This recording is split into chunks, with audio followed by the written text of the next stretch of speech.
84 विधानसभा उपचुनाव की मतगणना से जुड़ा ये बड़ा अपडेट आप तक पहुंचाते हैं। 15वें राउंड में बीएपी के अनिल कटारा 10,932 मतों से आगे चल रहे हैं। 15वें राउंड तक बीएपी के अनिल कटारा को 68,486 मत मिले हैं। वहीं भाजपा के कारी लाल को 57,554 मत मिले हैं।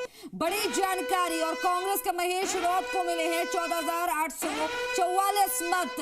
ये देखिए बड़ा अपडेट। और इस बीच महाराष्ट्र से भी बड़ा अपडेट मिल रहा है। महाराष्ट्र से बड़ी जानकारी। महाराष्ट्र चुनाव की सबसे बड़ी खबर आप देख रहे हैं जी राजस्थान पर।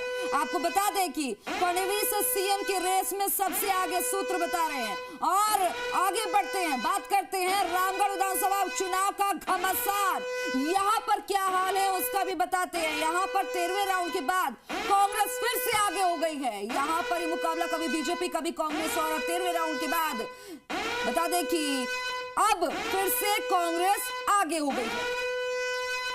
तमाम हम आपको रुझान बता रहे हैं। यहाँ पर रामगढ़ सीट की अगर हम बात करते हैं तो यहाँ के रुझान 13 राउंड हो चुके हैं और उसके बाद कांग्रेस यहाँ पर आगे हुई है। और इससे पहले भी हमने आपको बताया था कि रामगढ़ सीट के क्या हाल है। 13 राउंड के बाद 1170 वोटों से आगे है। रामगढ़ सीट पर पल पल बदल रहे हैं सभी आंकड़े और इसी को लेकर ये एक बड़ा अपडेट आपके सामने। और एक बार फिर से ब्यूरो चीफ शशिभूषण शर्मा क्योंकि हमारे साथ लगातार बने। Shashi, over to you. आप बातचीत कर रहे थे इस सीट को लेकर, लेकिन रामगढ़ सीट में भी बड़ा फेरबदल देखने को मिला है। एक बार फिर से पल पल बदल रहे हैं रामगढ़ के भी सीट के आंकड़े।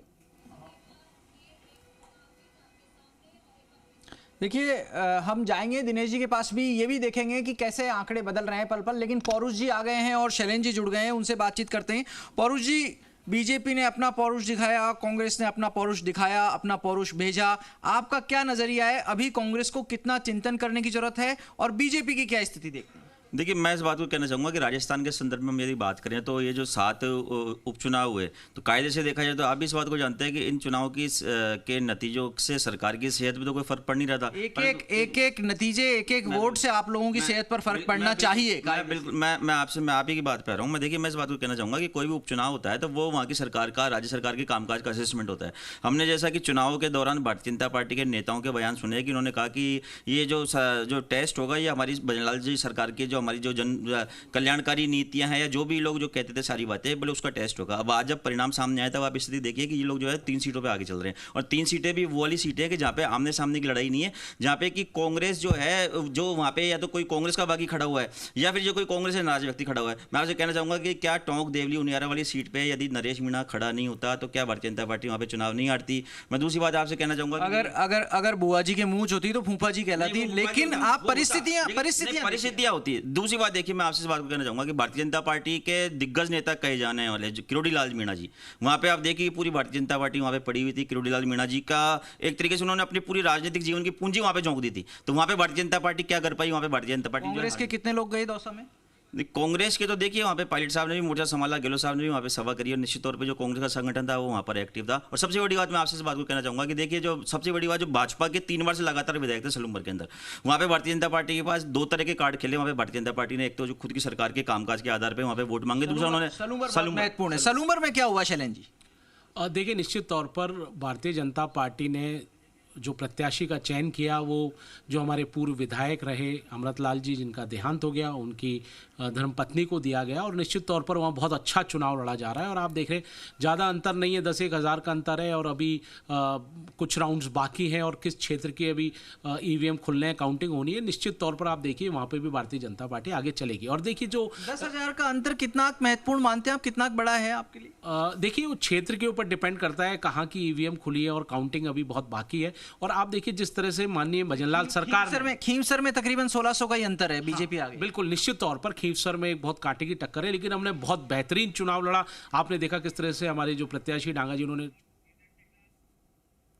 धन्यवाद देता हूँ कि उन्होंने ऐसी विजयश्री प्राप्त कर दी है कि न भूतो न भविष्य तो ऐसी विक्ट्री जो इस बार मिली है, जो 2-2.5 साल हमारी महायुति ने काम किया है। ये महायुति ने जो काम किया है उसके काम के ऊपर ये जनता ने शिक्का मुर्तब किया है, काम को तवज्जो दिया है, प्राथमिकता दी है।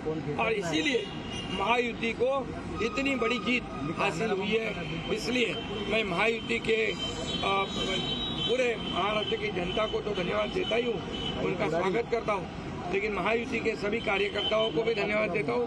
उन्होंने जो काम किया है बहुत ही बढ़िया काम किया है और इस चुनाव में हमारे महायुति को जिताया है, इसलिए मैं बहुत बहुत उनका आभारी हूँ।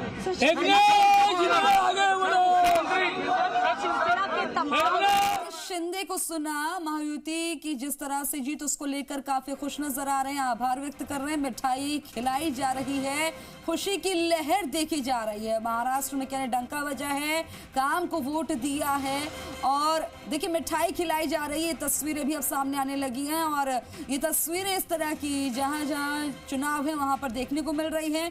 अब ऐसे में ये महाराष्ट्र की तस्वीरें आप देख लीजिए। देखिए महाराष्ट्र की हम बात कर रहे हैं और यहाँ पे मुकाबला काफी दिलचस्प रहेगा। फिर से सुनाते हैं कि एकनाथ शिंदे क्या कुछ कह रहे हैं। वैसे ही आगे का भी जो निर्णय है हम लोग तय कर लेंगे। बीजेपी का ये कहना है, ऐसा हमारे में मतभेद नहीं है। सर बीजेपी का ये कहना है कि जिसकी ज्यादा नंबर होंगे उनका मुख्यमंत्री होगा, तो क्या इसको सपोर्ट किया जाएगा? ऐसा कोई भी हमारा तय नहीं हुआ है अभी। पहले तो अंतिम आंकड़े आने दो, उसके बाद हम तीनों पार्टी बैठेंगे। हमारे वरिष्ठ जो है प्रधानमंत्री जी है, मोदी जी है, अमित भाई है, नड्डा जी है और सब हमारे जो तीनों पार्टी के प्रमुख लोग हैं, हम बैठेंगे और उसके ऊपर जैसे हम चुनाव लड़े साथ में एकजुट होकर, वैसे ही उसके ऊपर भी फैसला है। परिवार की ओर से काफी आदित्य ठाकरे ही वर्ली से ट्रेल कर रहे हैं। देखिए अभी मैं कहता हूँ उनका 2.5 साल तो आरोप लगाने में गया, अभी तो कम से कम उन्होंने अपने गिरेबान में झांक कर देखना चाहिए। अभी आपने एकनाथ शिंदे को सुना, अब आपको बताते हैं कि दौसा